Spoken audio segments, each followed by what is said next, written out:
سينفذ هو اللاعب اليوني، اللاعب اللي دخل بالمناسبة في الدقائق الأخيرة من عمر هذه المواجهة.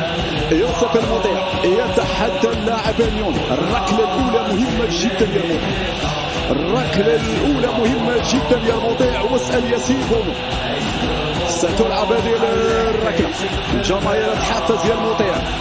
هذه مباراتك يا المطيع، هذه قد تصنع منها نجم يا المطيع، قد تصنع لنفسك نعم اسم في مباراة مفصلية في مسابقة الشامبيونز. إذا اليوني يتقدم الآن لتنفيذ الركلة. اليوني سجل 1-0 لفريق سيمبا. إذا الفريق التنزاني يتقدم في النتيجة. المطيع اختار الجهة اليسرى والاختيار كان موفق، لكن الناس سددها بشكل مركز بدقة عالية. الكرة مرت بمقربة من القائم الأيسر. شوف هنا دقيقة جدا هذه الكرات الصعبة اللي تكون قريبة من القائم. عموما الركلة الأولى إذا لفريق الوداد الرياضي. من يتقدم هو لاعب يحيى جبران. دائما في ركلات الترجيح الاولى يكون فيها يحيى جبران، اما الاول او الاخير. هذه المره المدرب يعني اختار يحيى جبران اول من يسدد الركله. نعم هي الاولى اللي فايده الوداد الرياضي. يحيى جبران الان يتقدم، يحيى يتقدم، يحيى يسجل، يحيى يسجل 1-1. إذا النتيجة متعادلة في هذه اللحظات. الكلمة لك يا المطيع. مطيع الجماهير تحفز في المطيع، الجماهير تحفز في المطيع. حارس اللي عوض تكريمتي بعد إصابة هذا الأخير. المطيع قد تكون نجم الليلة. يلا هذه شدها عندك يا المطيع، يلا هذه شدها عندك يا المطيع. من يسدد الركلة إن شاء الله ضايع، إن شاء الله ضايع هذه الكرة. إذا المطيع جيبها يا المطيع، كورتك يا المطيع. ما يسجلش يا المطيع. صايدي يتقدم الآن لتنفيذ الركلة الثانية.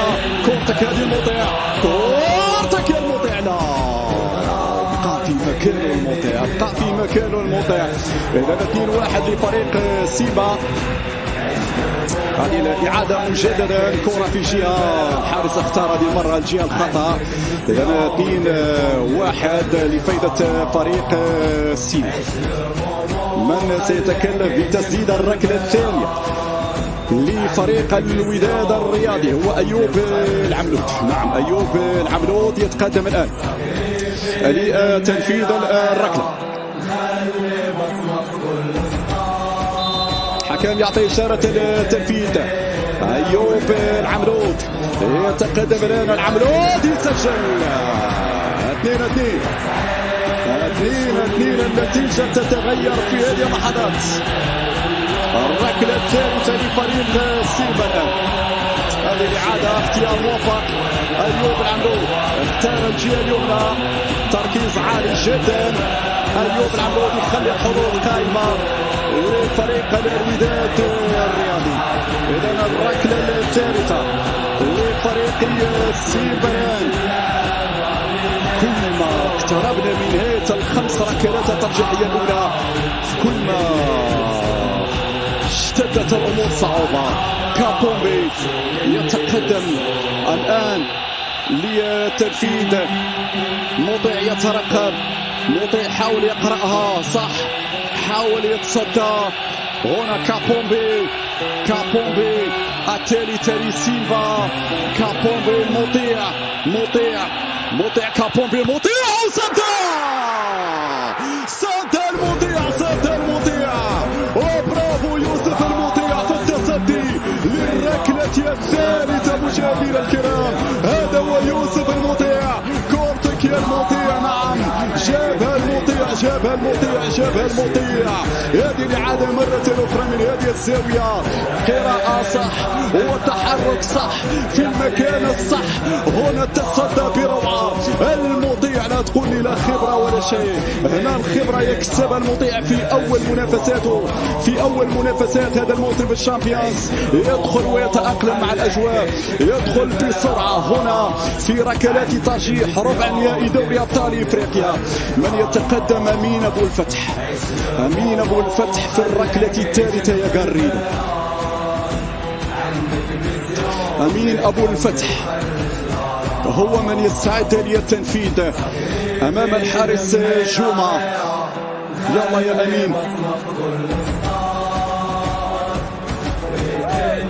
وليد الركراكي يترقب. كان وليد اليوم هو المدرب، كان وليد هو المدرب. أمين أبو الفتح يتلقى الإشارة. أمين يتقدم، أمين يتقدم، يسجل أمين أبو الفتح. والآن التقدم لفريق الوداد الرياضي، التقدم للوداد الرياضي في هذه اللحظات. هذه عادة اختيارات سالبة للاعبي فريق الوداد. هذه الطريقة نفسها اللي شفناها مع أيوب العمرو، وهكذا الآهات، هكذا التفاعلات، هكذا التجاوب مع هدف اللاعب أمين أبو الفتح. يلا نريد واحدة أخرى، نريد واحدة أخرى، نريد صدة أخرى، نريد باراد آخر، نريد تصدي الكبير المطيع، نريد مطيع، نريد مطيع. هذه كرتك يا المطيع. موزيس سجل، موزيس سجل في هذه اللحظات. الآن الركلة الرابعة، الركلة الرابعة لفائدة هنا فريق الوداد الرياضي.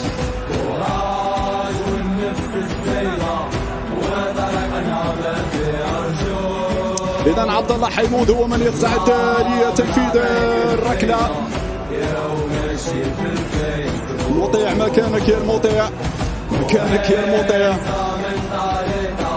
لا زال التخوف، الكل يترقب، الكل يترقب. لا شيء حسن، لا شيء حسن. عبد الله حيمود يستعد لتنفيذ ركلة الجزاء. عبد الله حيمود يتلقى الإشارة في هذه اللحظات. عبد الله يتقدم، عبد الله، عبد الله، عبد الله، الله الله يا عبد الله، الله الله الله يا عبد الله. جابها في الشباك، جابها في الشباك. عبد الله حيمود يتقدم الوداد الرياضي مرة أخرى. هذه إذا تصدى لها، إذا تصدى لها المطيع انتهى كل شيء، إذا تصدى لها المطيع انتهى كل شيء.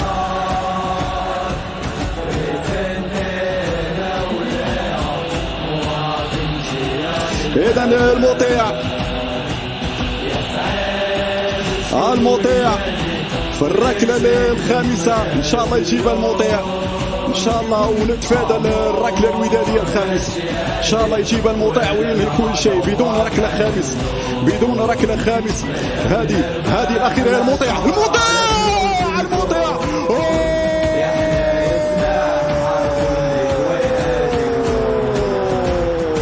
بونو جاب البون، بونو جاب البون، والعربون بان اليوم يا المطيع. بونو جاب البون واليوم العربون بان يا المطيع. هكذا يا مدرسة الوداد، هكذا وحراس الوداد. بونو جاب البون والعربون بان معاك يا المطيع في الركلات الترجيح. ينقذ الوداد من شبح الإقصاء، من كمين سيما. هكذا هي نية المطيع، هكذا هي ذكريات ركلات الترجيح. أعدنا ذكرى 2017 في الرباط مع نادي ماملودي سان داونز مع سوير العربي، ولكن لا خوف على حراسة مرمى الوداد، لأن اليوم المطيع يتحدى، والمطيع يتفوق، والمطيع يتصدى، والمطيع يعبد الطريق للكتيبة الودادية بنجاح إلى دور النصف النهائي. مباراة حبست الأنفاس، مباراة الأعصاب، مباراة كان بطلها الليلة هو الشاب المطيع الذي أنقذ الوداد من شبح الإقصاء. هكذا جابها، هكذا تصدى لها. برافو يا ولد، 10 على 10. أنت بطل الليلة يا المطيع، ولا خوف على الحراسة من الآن يا المطيع. موجود الحارس رقم 1 رضا التاقناوتي. فرحة الجماهير الودادية، نقول مبروك للوداديين، نقول مبروك